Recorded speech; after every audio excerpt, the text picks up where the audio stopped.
Theodore Rex by Edmund Morris. Picture this. It's just past 2 in the morning on September 14, 1901, deep in the Adirondack Mountains. A lone buckboard wagon is careening down the slopes of Mount Marcy through pouring rain, the muddy path more river than road. The only light comes from a swinging lantern casting wild shadows across the dripping forest. Inside that wagon sits Theodore Roosevelt, and at this exact moment, he's becoming the 26th President of the United States. He just doesn't know it yet. As far as he knows, he's still the Vice President, desperately racing against time. Telegrams had been carried up the mountain by exhausted runners, each one painting a grimmer picture. President William McKinley, shot by an assassin days earlier, was fading fast. The final message was blunt. The president appears to be dying. Lose no time coming. So he'd kissed his sleeping wife and children goodbye and plunged into the stormy darkness. The man who'd stared down charging buffalo and Spanish bullets was now on the most important journey of his life, a wild midnight ride toward a destiny he'd always craved but never expected to receive quite like this. This is the story Edmund Morris tells in his masterpiece, Theodore Rex, the second volume in his epic biography of Theodore Roosevelt. It won the Pulitzer Prize, and many consider it one of the greatest biographies ever written. But this isn't just a summary of a book. It's an invitation to understand a period when one man, through sheer force of will, energy, and a profound sense of moral duty, transformed the American presidency forever.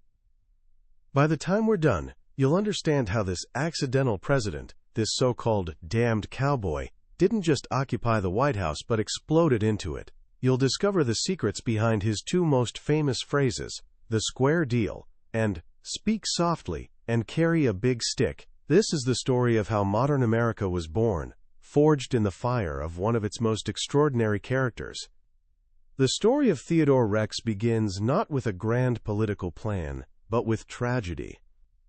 When Roosevelt finally arrived in Buffalo, New York, after his frantic journey from the mountains, the nation was in mourning. William McKinley was dead.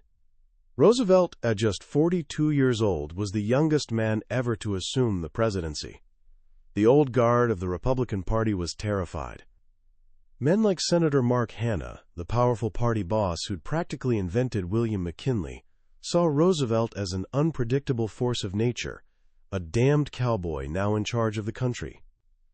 They remembered his restless energy, his progressive ideas, his habit of speaking his mind, and they worried he'd upend the comfortable, business-friendly world they'd built. Roosevelt understood their fear. His first act as president was a brilliant piece of political reassurance.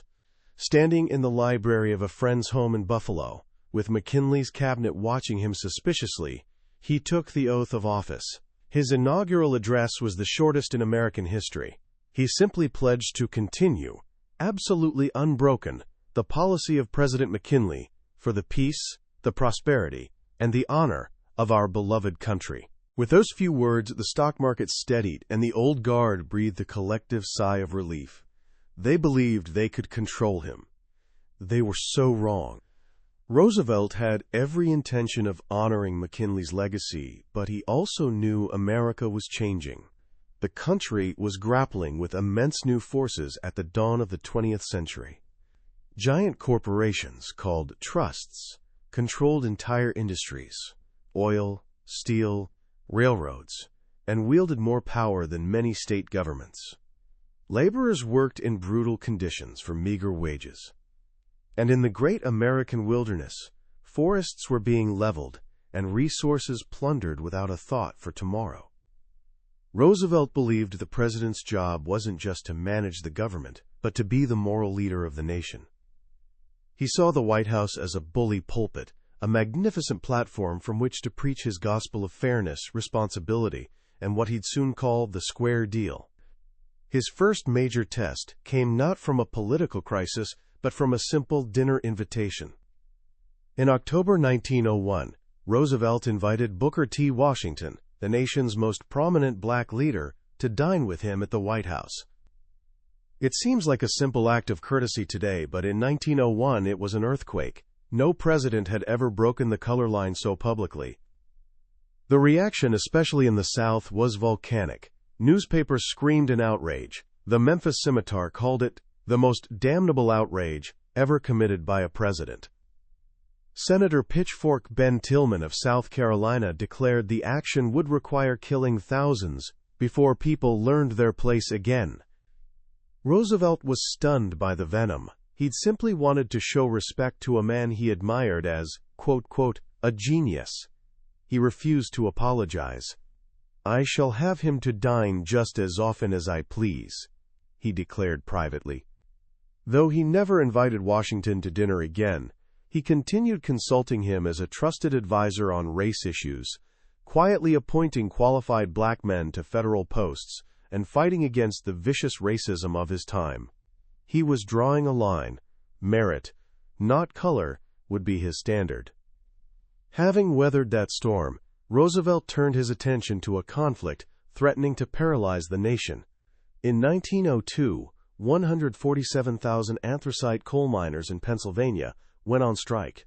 These men worked in dark, dangerous conditions for poverty wages, controlled by a handful of powerful railroad barons. The leader of the operators, George Bear, arrogantly dismissed any thought of negotiation. "The rights and interests of the laboring man," Bear wrote in a letter that would become infamous, "will be protected and cared for, not by the labor agitators, but by the Christian men to whom God in his infinite wisdom has given the control of the property interests of the country." Roosevelt was furious. As summer turned to fall, the country faced the terrifying prospect of a winter without coal. Hospitals would be cold, homes would freeze. There was talk of riots. The Constitution gave the president no power to intervene in a private labor dispute, but Roosevelt believed he had a higher duty, a duty to the American people. He did something no president had ever done before. He summoned both the mine owners and union leaders to the White House.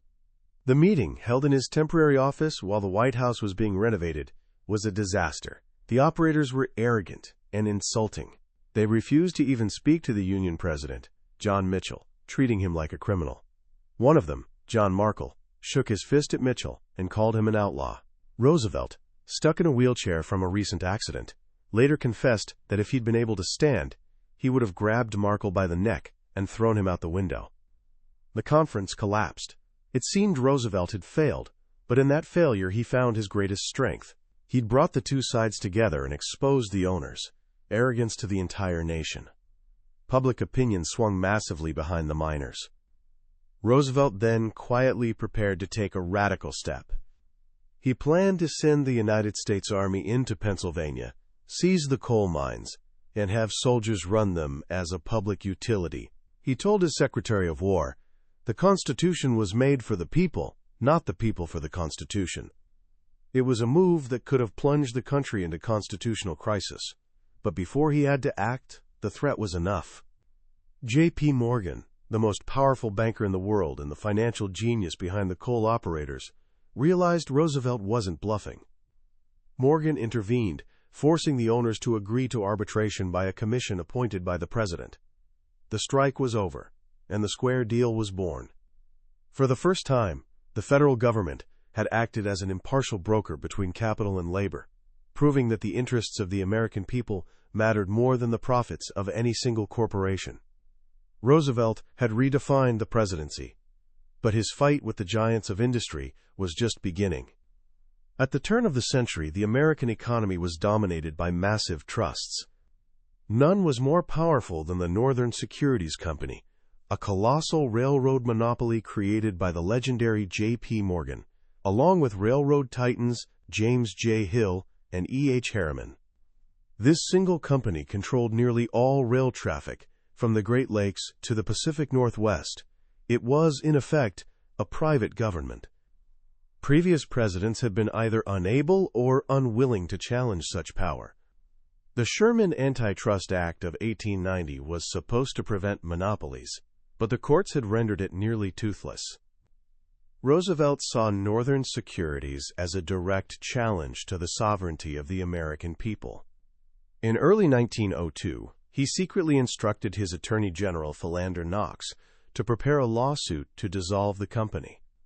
The announcement hit Wall Street like a thunderclap. J.P. Morgan was so outraged he took a train to Washington and stormed into the White House.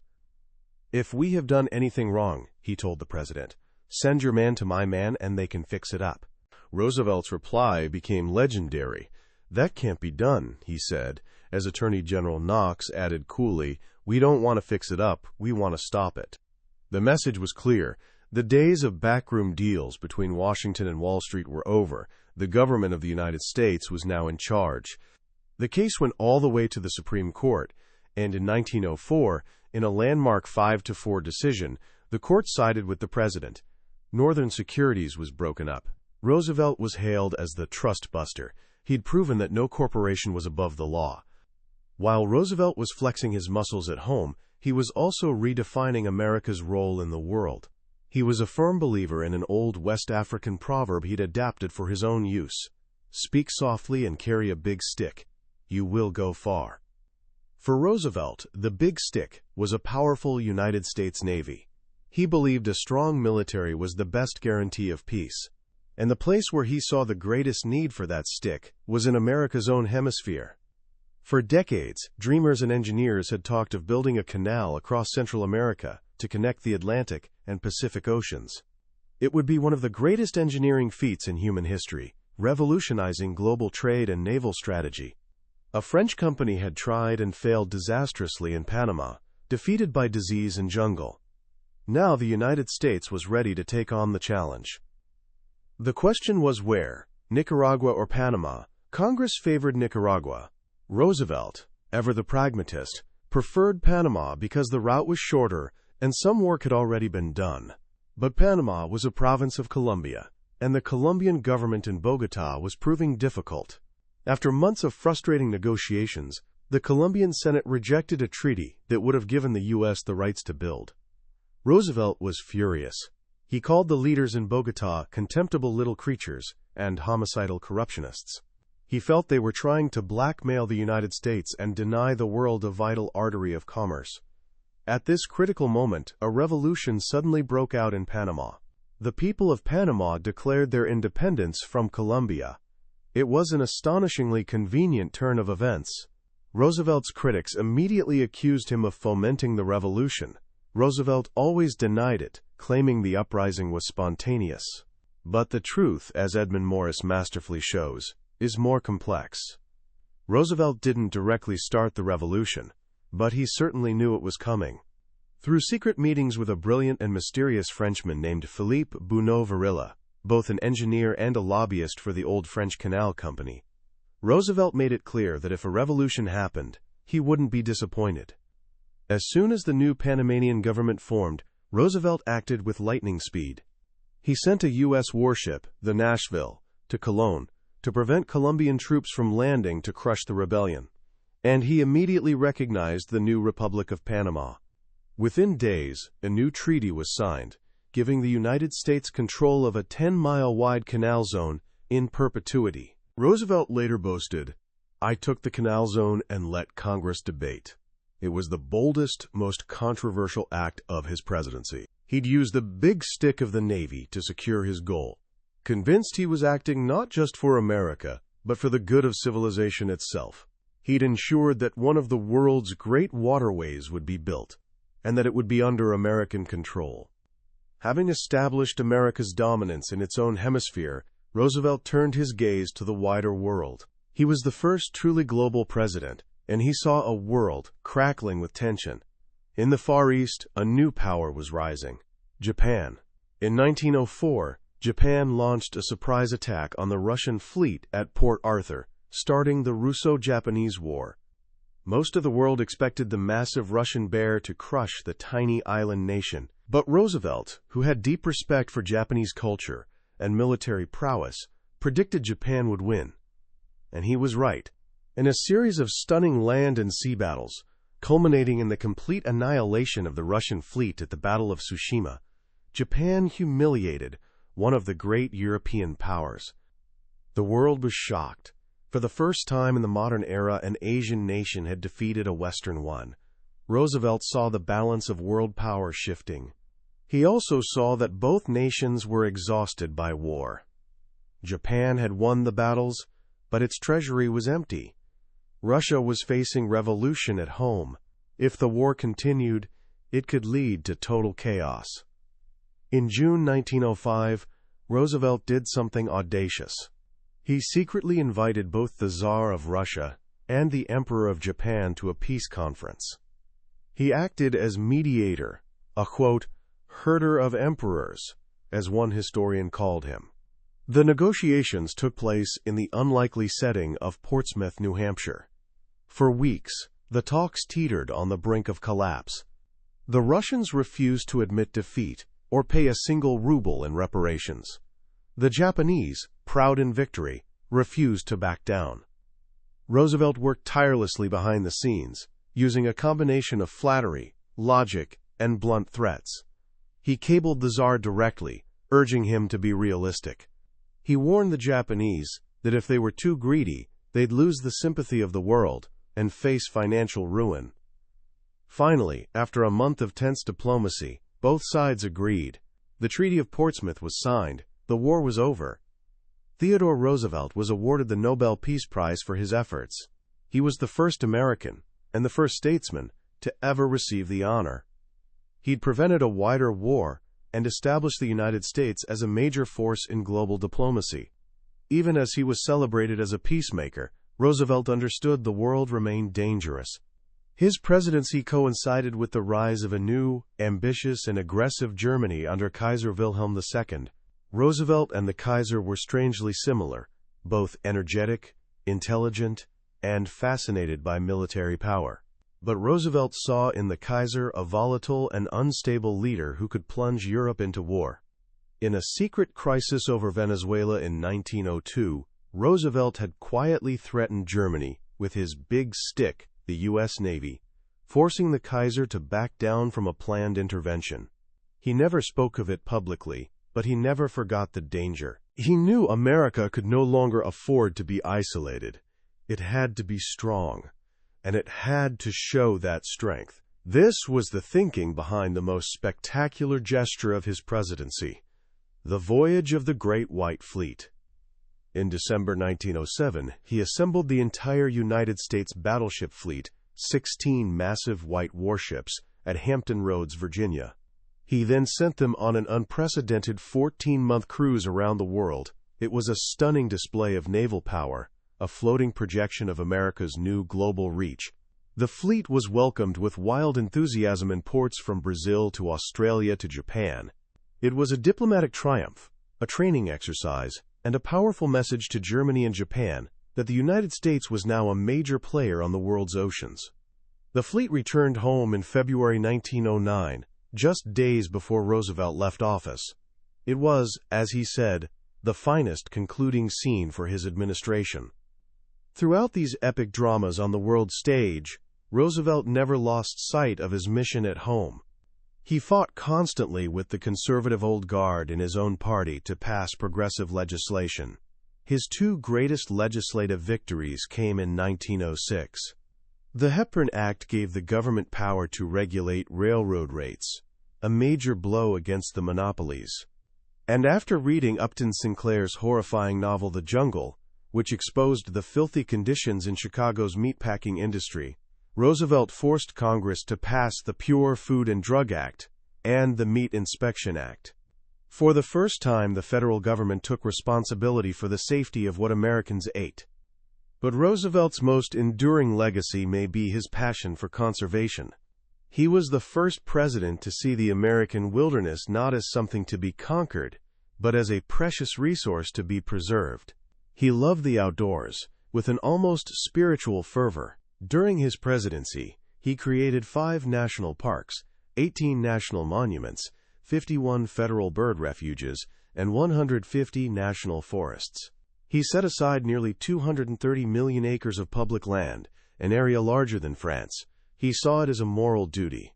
"We are not building this country of ours for a day," he said.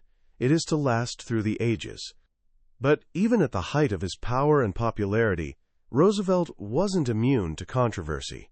His most painful and damaging crisis came in 1906 in Brownsville, Texas. After a mysterious midnight shooting in which a white bartender was killed, the town's white citizens blamed black soldiers from the nearby 25th Infantry Regiment.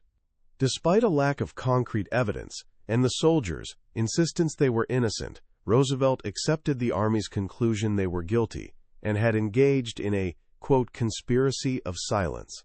In a stunning act of collective punishment, he dishonorably discharged all 167 men of 3 companies, stripping them of their pensions and barring them from any future government employment.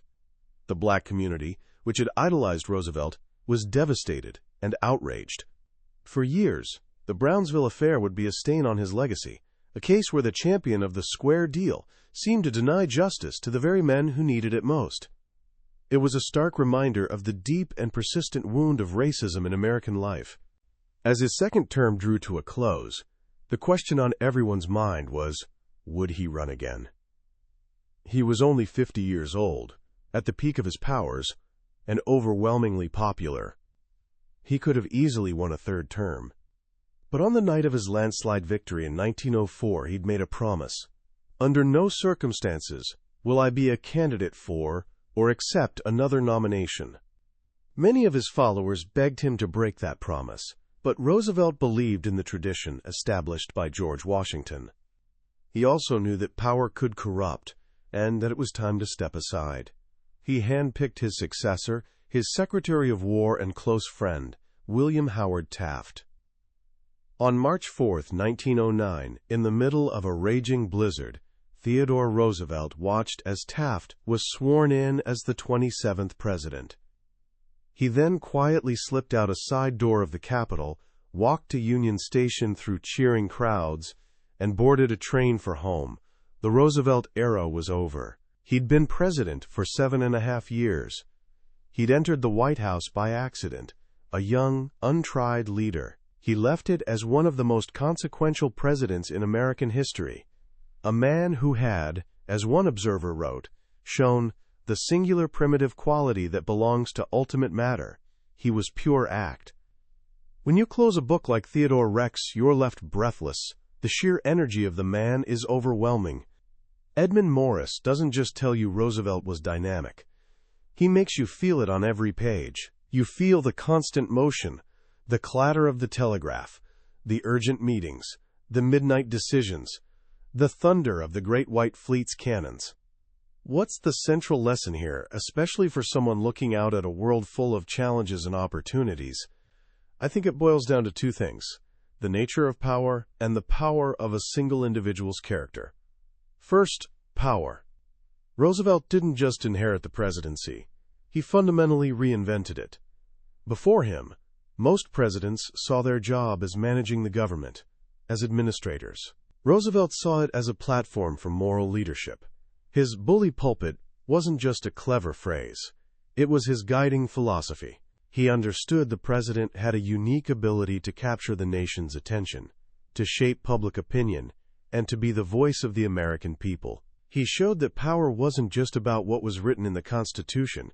It was about the will to act, to take responsibility, especially when no one else would. Whether it was the coal strike or the Panama Canal, he believed that when the system failed, the president had a duty to step in. It's a powerful idea, and a dangerous one, and it's a debate we're still having today. Where does presidential power end?